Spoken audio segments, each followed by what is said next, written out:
उपस्थित मोर सहपाठी आज आम ए सभार विषय वस्तु हूँ संविधान। आम देश भारत हूँ एक गणतांत्रिक देश अटे। आम भारतर संविधान जहाँ हूँ एक सर्वोच्च लिखित संविधान अटे। संविधान तो आम भारत में प्रचलित अच्छी सत किंतु यह 1949 मसीहा नवेम्बर 26 तारिख में प्रणयन होता किंतु 1950 मसीहा जनवरी 26 यह कार्यकारी होता। गणतंत्र शासन व्यवस्था एक सर्वोच्च दलिल भाव में कार्य करे।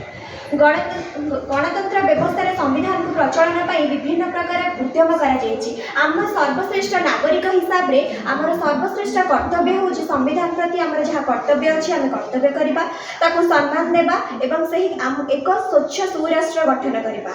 संविधान गठन करने 2 वर्ष 11 मास 18 दिन समय लगी। यहाँ तो एक कम छोट कथा नुहे ना, जेहेतु यह हूँ आम देशर एक संविधान से विभिन्न प्रकार नीति नियम विभिन्न प्रकार जिनस रही जहाँकि आम नागरिक मानकर कर्तव्य सहित जड़ित अटे। कहवाक गले नईर स्रोत बंधटी जेपरी नईर स्रोत को नियंत्रित कर जलर गति को सठिक भाव में प्रभावित करें, संविधान ठीक सेपरी गोटे देशर संविधान से ही देशर जनसाधारण को एवं तार नीति आदर्श सहित सरकार को नियंत्रित करें। तेणु ये समस्त जिनिस को लक्ष्य करी आम देशर प्रधानमंत्री 2015 मसीहा ठारू नवेम्बर 26 तारिख को संविधान दिवस रूपे पालन करने को निजर मत व्यक्त करते। संविधान दिवस उद्देश्य हूँ भारत में समस्त नागरिक संविधान प्रति निजर कर्तव्य को सुपरिचित भाव में निजर मत व्यक्त कर एक सुंदर राष्ट्र परिणत करवा। कारण जेहेतु आम हूँ देशर नागरिक संविधान हूँ आमर, तेणु संविधान को एक स्वतंत्र भाव में स्वच्छ भाव में गढ़ी तोड़ा हूँ आमर सर्वश्रेष्ठ कर्तव्य।